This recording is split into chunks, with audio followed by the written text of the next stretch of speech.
어쨌든 거기에 이순신을 추모하는 사람들이 전투병뿐만 아니고 일반 백성들도 많고 하다 보니까 다 거기 와가지고 이제 애도하고 하는데 어디 모셔야 할 곳이 있어야 하지 않겠습니까?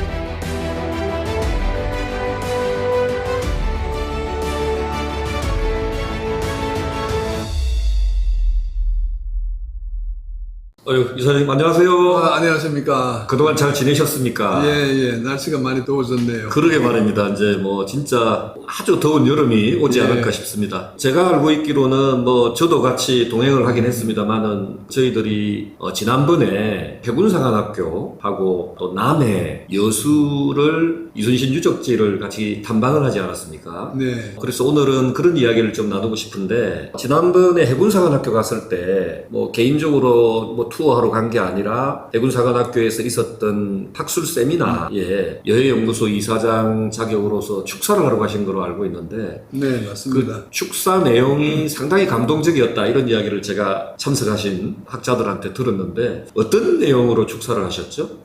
그날 축사하는 분들도 많고 본래 축사가는 일면 안 되니까 그냥 짤막하게 하려고 했는데 첫째는 우리 국방안보, 국방의 주역은 육해공군 또 우주군도 뭐 앞으로 생길지 모르겠습니다만은 그 중에서 제일 주축은 해군이다. 왜냐? 육군은 바다를 못 지키지만은 해군은 바다는 물론이고 육지도 지키고 하늘까지도 지킬 수 있다 하는 점에서 해군이 우리나라 국방의 제일 주축이다. 따라서 예산도 해군 예산이 제일 많아야 한다 하는 취지로 말을 했는데 사관학교 학생들이 아무도 박수를 안 치더라고요. 농담이고. 그리고 두 번째는 그 이순신 세미나였기 때문에 우리가 이순신을 추모하고 존경하고 하는 그 과정에 보면은 대개 임진왜란이 일어나서 옥포해전부터 쭉 시작을 해가지고 수십 번의 전투를 해가지고 마지막에 노량에서 전사하지 않습니까? 그 과정에만 주로 조명을 하더라고요. 그래서 저는 아니 이순신이 전투를 잘해서 나라를 구한 건 사실인데 그 전쟁이 일어나기 전 상황이 있고 후 상황이 있다 이거죠. 전 상황이 뭐냐? 일본이 조선을 침략한 거는 조선만 침략한 것이 아니고 사실은 명나라 그리고 인도를 포함하는 전 아시아를 정복을 하려고 했던 전쟁이었거든요. 그것을 조선이 막았다. 그 주역은 조선수군이고 그 조선수군의 최고 지휘관이 이순신이다. 바꾸어 말하면은 이순신이 있었기 때문에 일본의 아시아 정복 야욕을 좌절시켰다 이거죠. 그러니까 동양 평화의 주역입니다. 그 점에 대해서 이제 언급을 하는 경우가 거의 없기 때문에 제가 그 점을 조금 강조를 했었죠. 네. 그래서 그런 축사를 들은 분들이 너무 감동을 받았다 이런 이야기를 제가 또 전해 들어서 다시 한번 여쭤보고 싶었습니다. 그렇게 하고 나서 그 남해에 있는 여러 가지 이순신 유적지를 탐방을 하셨는데 이순신 장군이 돌아가신 노량해전의 그 지역이라고 할 수 있는 관음포에도 가셨고 그 다음에 관음포에서 천망대라는 게 또 있지 않습니까? 네. 천망대에 올라가서 쭉 관음포를 이렇게 살펴보고 하셨는데 노량해전에서 돌아가신 이순신 장군을 생각하면서 천망대에서 이런저런 또 소회가 있지 않았을까 하는 생각이 드는데 어땠습니까? 그때 어떤 감정들이 있었습니까?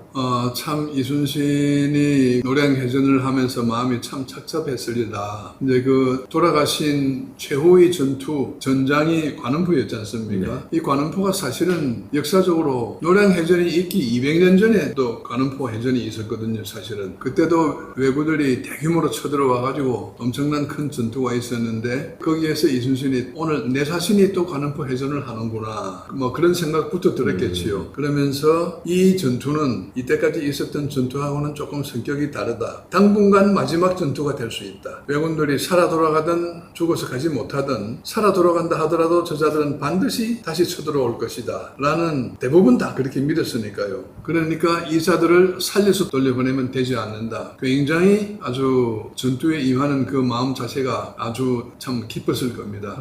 그래서 보통 때와는 달리 기도를 했다고 나오죠. 다른 전투에서도 기도를 했는지 안 했는지는 모르겠지만 여기에는 기록에 남아 있습니다. 이 적들을 무찌를 수 있다 그러면은 죽어도 여한이 없겠나이다. 마치 자기 운명을 예언하는 것 같은 그런 기도를 올리고 전투에 임했지 않습니까? 그런 걸 저런 걸 생각하니까 그 전투 하나하나가 항상 생과 사를 가르는 그러한 전투이긴 하지만은 특별히 노량해전에 있어서는 감회가 깊었을 것이다. 더군다나 외국 명나라 해군과 같이 작전을 했으니까요. 하여튼 굉장히 마음이 착잡했으리라고 생각이 됩니다. 네, 그래서 결국은 이순신 장군께서 노량해전에서 전사를 하셔가지고 그 시신을 잠시 그쪽에 보관을 했지 않습니까? 네네. 그래서 이락사라고 하는 네. 데도 다녀오시고 했는데 그 이락사에 얽힌 뭐 사연이나 이런 내용들을 좀 설명해 주시면 좋겠습니다. 뭐 이락사 낙은 떨어질 낙 이거는 큰 인물이 떨어지면 대부분 낙자를 많이 붙이더라고요. 삼국지에 나오는 봉초가 죽은 곳에 낙봉파 하듯이 이게 이순신이 떨어진 별이 떨어진 곳을 기념하는 사당 절이 아니고 사당.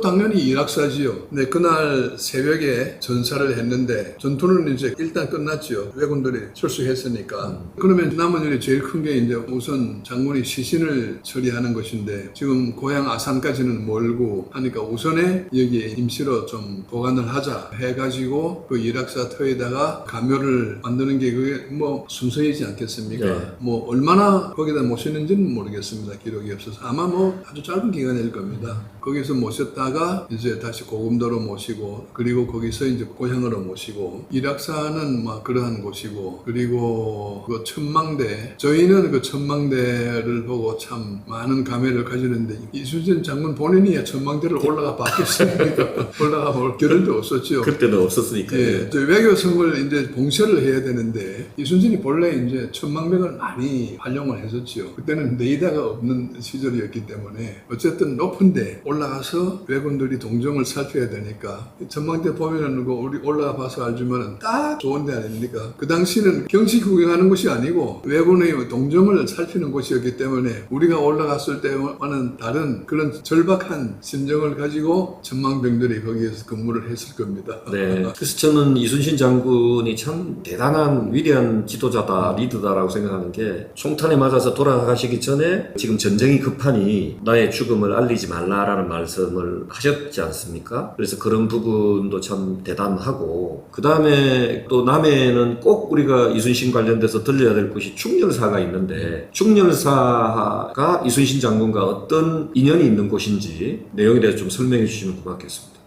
이순신이 사후에 어쨌든 정식으로 이제 장례를 지내야 되는데 장례를 지내려고 하면은 그 고향인 아산 거기에 선영이 있는 곳에다 모셔야 될 거 아닙니까? 거리는 멀고 하다 보니까 먼저 남해에서 이제 임시로 가묘를 만들어 가지고 모시고 그 다음에는 그 당시에 삼도수군 통제영이 고금도에 있었으니까 고금도를 거쳐서 아산으로 올라가야 되는 그 과정인데 그 당시에 이제 장례 관습이 되게 양반들은 한 3개월 정도 장례 기간을 두었습니다. 그러니까 시간적으로는 그렇게 바쁘지는 않는데 어쨌든 거기 이순신을 추모하는 사람들이 전투병뿐만 아니고 일반 백성들도 많고 하다 보니까 다 거기 와가지고 이제 애도하고 하는데 어디 모셔야 할 곳이 있어야 하지 않겠습니까? 그래가지고 일단 모시던 곳에다가 이제 사당을 지어가지고 이제 충렬사를 만든 것이죠. 네. 충렬사가 또 거기에만 있는 것이 아니고 통영에도 있고 뭐 다른 곳에도 많이 있죠. 예, 그렇더라고요. 네. 예, 통영에도 충렬사가 네, 있고 네. 남해에도 있고 네. 남해에서는 이제 통영에 있는 충렬사하고 약간 그 달랐던 부분이 저는 가장 인상적이었던 게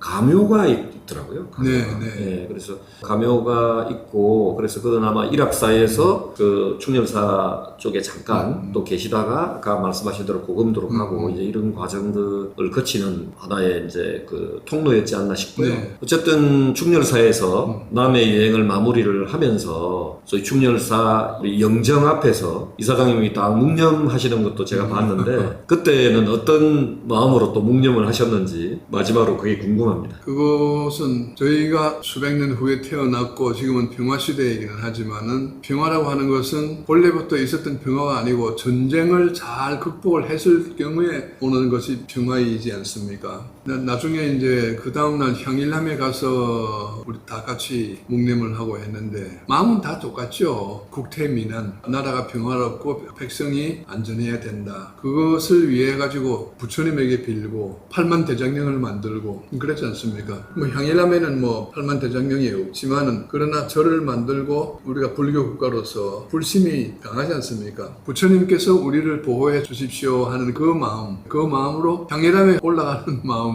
대장경을 만드는 마음, 우리가 남의 여수에서 이제 묵념하는 마음 다 똑같은 마음이죠. 예. 저도 사실은 묵념을 하면서 네. 이순신 장군님이 그렇게 희생하셨기 때문에 오늘 우리가 일본말을 안 쓰고 세종대왕이 만들어주신 한글을 쓰고 한국말을 쓰면서 이게 할 수 있어서 감사하는 마음하고 저도 국태민안을 딱 생각했거든요. 예. 근데 진짜 마음이 똑같았습니다. 네네. 너무 멋진 여행이었고 또 기회가 닿으면 네. 또 좋은 남해 또 다른 곳에서 이순신을 생각하고 국태민안을 생각하는 시간을 가졌으면 좋겠습니다. 우리만 갈 것이 아니라 또 많은 직원들, 임원들, 회원들 같이 가도록 하십시오. 네, 그렇게 하겠습니다. 네, 수고하셨습니다. 예, 감사합니다.